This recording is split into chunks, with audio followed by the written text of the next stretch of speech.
ಎಲ್ಲರಿಗೂ ನಮಸ್ಕಾರ. ನೋಡಿ, ನಾನಿಲ್ಲಿ 10 ವೀಳ್ಯದೆಲೆ ತಗೊಂಡಿದ್ದೇನೆ. ಈ ವೀಳ್ಯದೆಲೆಯಿಂದ ಒಂದು ಕ್ರಿಸ್ಪಿಯಾದಂಥ ಒಂದು ಸ್ನ್ಯಾಕ್ಸ್ ಮಾಡುವ ಅಂತೇಳಿ. ಈ ಸ್ನ್ಯಾಕ್ಸ್ ಹೆಸರು ಪತ್ರವಡ ಅಂತ. ಈ ವೀಳ್ಯದೆಲೆ ಪತ್ರವಡ ಮಾಡಲಿಕ್ಕೆ ನಾವು ತಗೊಳ್ಳುವಾಗ ತುಂಬ ಬೆಲ್ಲದ ಎಲ್ಲ ಬೇಡ ಆಯಿತಾ ಇದರಲ್ಲಿ. ನೋಡಿ, ನೋಡಿ ಇದು ಫ್ಲೆಕ್ಸಿಬಲ್ ಉಂಟು ನೋಡಿ. ಈ ವೀಳ್ಯದೆಲೆ ಕೆಲವು ವೀಳ್ಯದೆಲೆ ತುಂಬ ಬೆಳೆದ ನಂತರ ಅದು ನಾವು ಮುರಿಯುವಾಗ ಕ್ರಿಕ್ ಅಂತೇಳಿ ಶಬ್ದ ಬರ್ತದೆ. ಆ ರೀತಿ ವೀಳ್ಯದೆಲೆ ಬೇಡ. ಆದಷ್ಟು ಎಲೆ ತಗೊಳ್ಳಿ. ಅದು ತುಂಬ ಎಲೆ ಅದಲ್ಲ, ಸ್ವಲ್ಪ ಇದಾದರೆ ಅದರದ್ದು ಹೀಗೆ ಮಾಡುವಾಗ ಶಬ್ದ ಬರಬಾರ್ದು. ಅದರಲ್ಲಿ ತುಂಬ ದಪ್ಪ ಆಗಿರ್ತದೆ ನೋಡಿ. ಅಂಥ ವೀಳ್ಯದೆಲೆ ಬೇಡ. ಅದು ನಮಗೆ ಈ ಸ್ನ್ಯಾಕ್ಸ್ ಮಾಡುವಾಗ ಅದೊಂದು ಯೋಗರ್ ರುಚಿ ಬರ್ತದೆ. ಅದಕ್ಕಾಗಿ ಒಂದು ಅರ್ಧ ಕಪ್ ಆಗುವಷ್ಟು ನೋಡಿ ಇಲ್ಲಿ ಕಡಲೆ ಹುಡಿ ತಗೊಂಡಿದ್ದೇನೆ. ನಾವೀಗ ಒಂದು ಪಾತ್ರೆಗೆ ನೀರು ಹಾಕಿ ಕಡಲೆ ಹುಡಿಯನ್ನು ನಾವು ಗಂಟುಗಳಿಲ್ಲದ ರೀತಿಯಲ್ಲಿ ಕಲಸಿಕೊಳ್ಬೇಕು.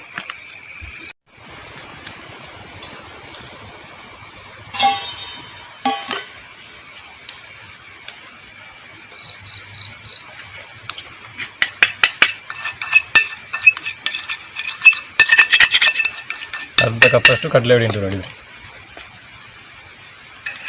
ಈಗ ನಾನು ಇದಕ್ಕೆ 2 ಚಮಚದಷ್ಟು ಈ ಕಾರ್ನ್ ಫ್ಲೋರ್ ಹುಡಿಯನ್ನು ಸೇರಿಸಿಕೊಳ್ತಿದ್ದೇನೆ. ಕಾರ್ನ್ ಫ್ಲೋರ್ ಹುಡಿ ಅಥವಾ ಅಕ್ಕಿ ಹಿಟ್ಟು ಸೇರಿಸ್ಬೋದು. ಇದು ನಮಗೆ ಈ ಸ್ನ್ಯಾಕ್ಸ್ ಕ್ರಿಸ್ಪಿಯಾಗಿ ಬರಲಿಕ್ಕೆ.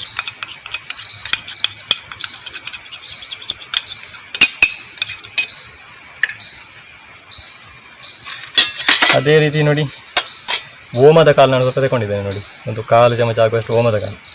ಓಮದ ಕಾಳು ಪರಿಮಳಕ್ಕೆಲ್ಲ ಭಾರಿ ಒಳ್ಳೆಯದಾಗ್ತದೆ ಸ್ನ್ಯಾಕ್ಸಿಗೆಲ್ಲ. ಇದನ್ನು ನೋಡಿ ಈ ರೀತಿಯಾಗಿ ಕೈಯಲ್ಲಿ ತಿಕ್ಕಿ ಹಾಕಿಳ್ಬೇಕು.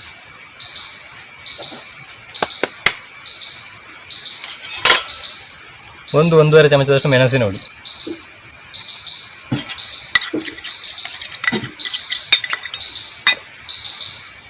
ಸ್ವಲ್ಪ ಒಂದು ಅರ್ಧ ಚಮಚ ಆಗುವಷ್ಟು ಶುಂಠಿ ಹುಡಿ ತಗೊಂಡಿದ್ದೇನೆ. ಒಂದು ಚಿಟಿಕೆ ಅರಶಿನ,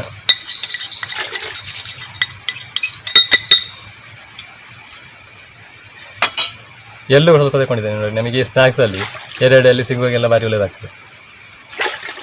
1 ಚಮಚ ಆಗುವಷ್ಟು ಎಳ್ಳು.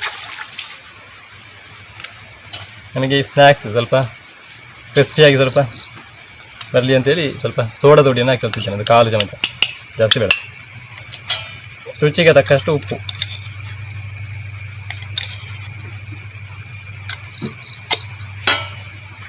ಈಗ ಈ ಹಿಟ್ಟನ್ನೆಲ್ಲ ಚೆನ್ನಾಗಿ ನಾವು ಮಿಶ್ರಣ ಮಾಡಿಕೊಳ್ಬೇಕು. ಚೆನ್ನಾಗಿ ಒಮ್ಮೆ ಚಮಚದಲ್ಲಿ ಮಿಶ್ರಣ ಮಾಡಿ.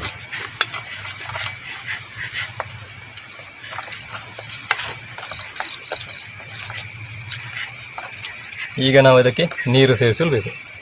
ಜಾಸ್ತಿ ನೀರು ಸೇರಿಸಿ ಇದನ್ನು ಹಿಟ್ಟು ತೆಲುವು ಮಾಡಲಿಕ್ಕಿಲ್ಲ. ನಮಗೆ ಹಿಟ್ಟು ಇದು ಗಟ್ಟಿಯಾಗಿ ಬರಬೇಕು. ಅಂದರೆ ಇದನ್ನು ವೀಳ್ಯದೆಲೆಗೆ ನಾವು ಹಚ್ಚಲಿಕ್ಕೆ ಉಂಟು ಹಿಟ್ಟನ್ನು. ಹಾಗಾಗಿ ನೋಡಿಕೊಂಡು ನೀರು ಹಾಕಿಕೊಳ್ಳಿ.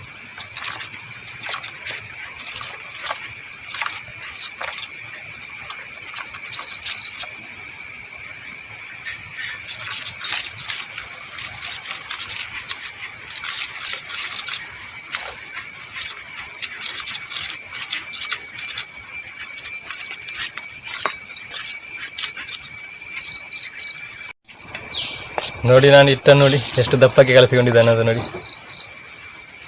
ಇದಕ್ಕೆ ನಾನು ನೋಡಿ ಈ ಲೋಟದಲ್ಲಿ 1 ಲೋಟ ನೀರಾಗಿ ಕಲಸಿಕೊಂಡಿರುವಂಥದ್ದು.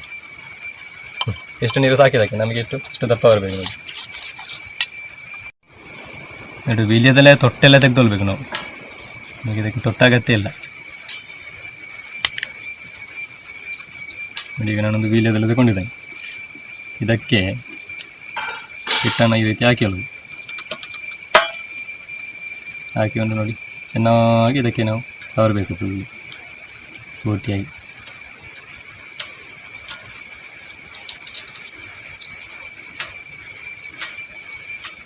ಎಲ್ಲ ಪೂರ್ತಿಯಾಗಿ ನನಗೆ ಹಿಟ್ಟು ಹಿಡಿಬೇಕು ಇದರಲ್ಲಿ.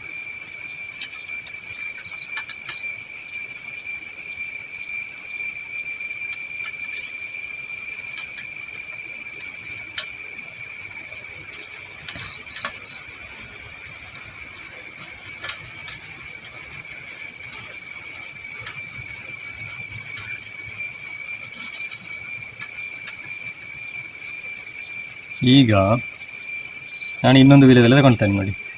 ಅದರ ಮೇಲೆ ನೋಡಿ ಅಂದರೆ ಈ ಭಾಗಕ್ಕೆ ಅಂಟಿಸಿಕೊಳ್ತೇನೆ ನಾನು. ಈ ರೀತಿಯಾಗಿ ಅಂಟಿಸಿಕೊಳ್ಬೇಕು. ನಂತರ ಅದರ ಮೇಲೆ ಮತ್ತೆ ಇಟ್ಟು ಹಾಕಿ ನಾವು ಸವರಿಕೊಳ್ಳೋದು.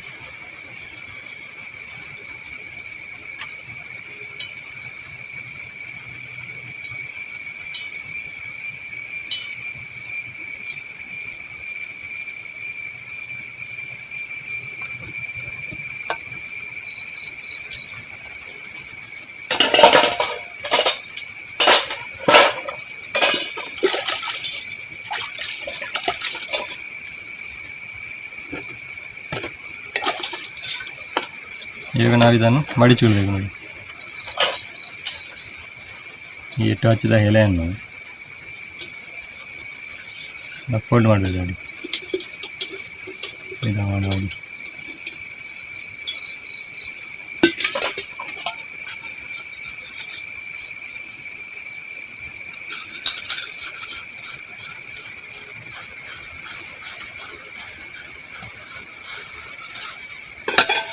ಹಿಟ್ಟು ತೆಲುವಾದರೆ ನೋಡಿ ನನಗೆ ಎಲೆಗೆ ಹಿಡಿಯುವುದಿಲ್ಲ.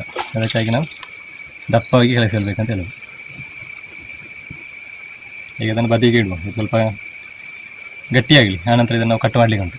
ಇದೇ ರೀತಿ ಎಲ್ಲ ಎಲೆಗಳನ್ನು ನಾನೀಗ ಈ ರೀತಿ ಹಿಟ್ಟು ಹಚ್ಚಿರ್ತೇನೆ.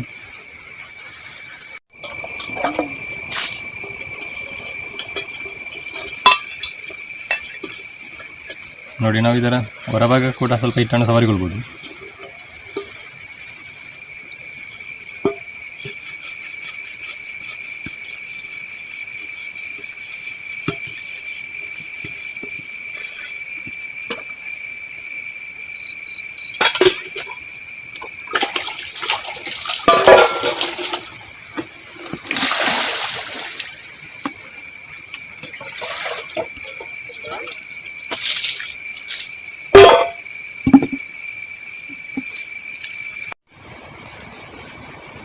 ನೋಡಿ, ಹಿಟ್ಟೆಲ್ಲ ಸವರಿ ಆಗಿದೆ. ನೋಡಿ, ನಾವೀಗ ಇದನ್ನು ಕಟ್ ಮಾಡಿಕೊಳ್ಬೇಕು ನಮಗೆ ಬೇಕಾದ ಆಕಾರಕ್ಕೆ.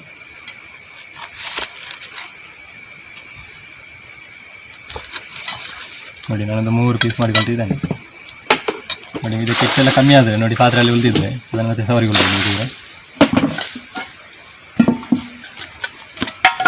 ಇದನ್ನೊಂದಿಗೆ ನಾವು 3 ಪೀಸಾಗಿ ಕಟ್ ಮಾಡಿಕೊಳ್ಳುವ.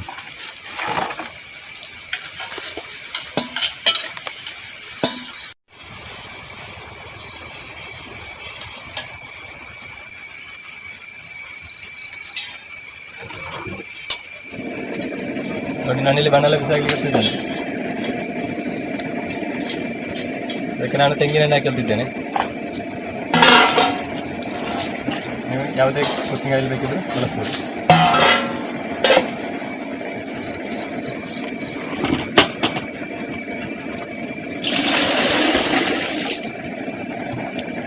ಎಣ್ಣೆ ಚೆನ್ನಾಗಿ ಬಿಸಿ ಆದ ನಂತರ ನಾವು ಪತ್ರೊಡವನ್ನು ಫ್ರೈ ಮಾಡುವ. ನೋಡಿ, ಈಗ ಎಣ್ಣೆ ಬಿಸಿಯಾಗಿದೆ. ನೋಡಿ, ಇವಾಗ ನಾವು ಪತ್ರೊಡವನ್ನು ಫ್ರೈ ಮಾಡುವ.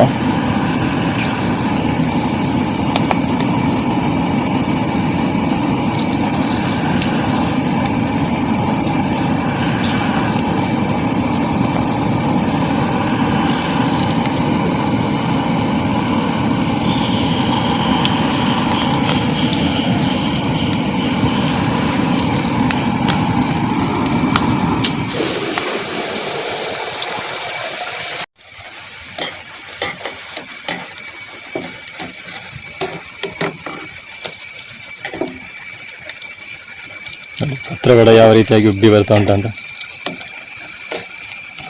ಇವಾಗ ನಾವು ಅದನ್ನು ಸ್ವಲ್ಪ ತಿರುಗಿಸಿ ಹಾಕಿ ಫ್ರೈ ಮಾಡುವ.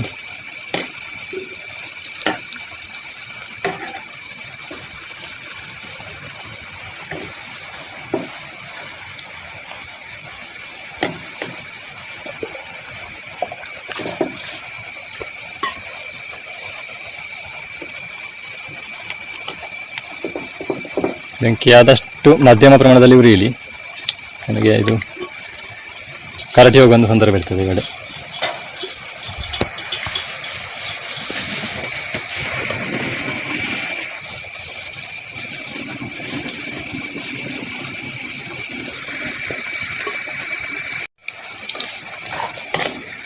ಇವಾಗ ಇದು ಫ್ರೈ ಆಗಿದೆ. ನೋಡಿ, ವೀಳ್ಯದೆಲೆ ಪತ್ರೊಡೆ ನೋಡಿ ಯಾವ ರೀತಿಯಾಗಿ ಬಂದಿದೆ ಅಂತ.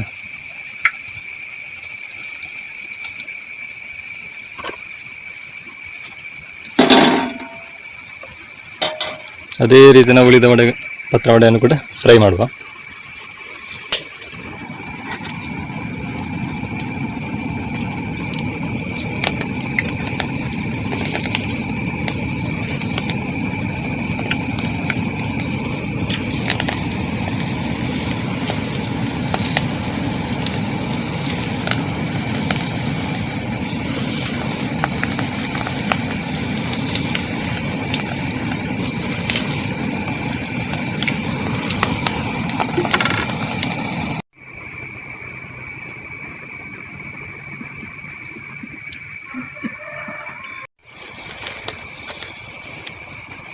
ನೋಡಿ ನಮ್ಮ ವೀಳ್ಯದೆಲೆ ಪತ್ರವಡೆ ರೆಡಿಯಾಗಿದೆ. ನೋಡಿ ಯಾವ ರೀತಿಯಾಗಿ ಬಂದಿದೆ ಅಂತ.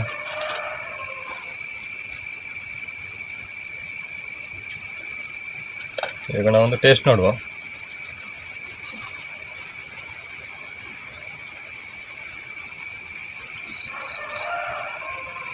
ಸೂಪರ್ ಆಗಿ ಬಂದಿದೆ.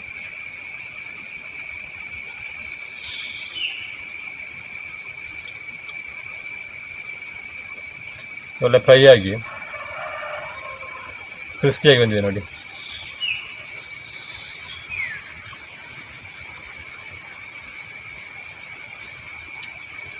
ಒಂದು ವೀಳ್ಯದೆಲೆ ಫ್ಲೇವರ್, ಅದೇ ರೀತಿ ಕಡಲೆ ಹಿಟ್ಟು ಎಲ್ಲ ಹಾಕಿ ನೋಡಿ, ಅದೊಂದು ಡಿಫರೆಂಟ್ ಟೇಸ್ಟ್ ಕೊಡ್ತಾ ಉಂಟು ನೋಡಿ. ಹಾಗೆ ಇವತ್ತಿನ ಈ ವಿಡಿಯೋಗೆಲ್ಲರೂ ಲೈಕ್ ಮಾಡಿ, ಶೇರ್ ಮಾಡಿ, ಸಬ್ಸ್ಕ್ರೈಬ್ ಮಾಡಿ ಅಂತ ಹೇಳಿಕೊಳ್ಳುತ್ತಾ ಮುಂದಿನ ವಿಡಿಯೋದಲ್ಲಿ ಒಂದು ಹೊಸ ವಿಷಯದೊಂದಿಗೆ ನಿಮ್ಮೆಲ್ಲರನ್ನು ಭೇಟಿ ಮಾಡ್ತೀನಿ. ಅಲ್ಲಿವರೆಗೆಲ್ಲರಿಗೂ ನಮಸ್ಕಾರ.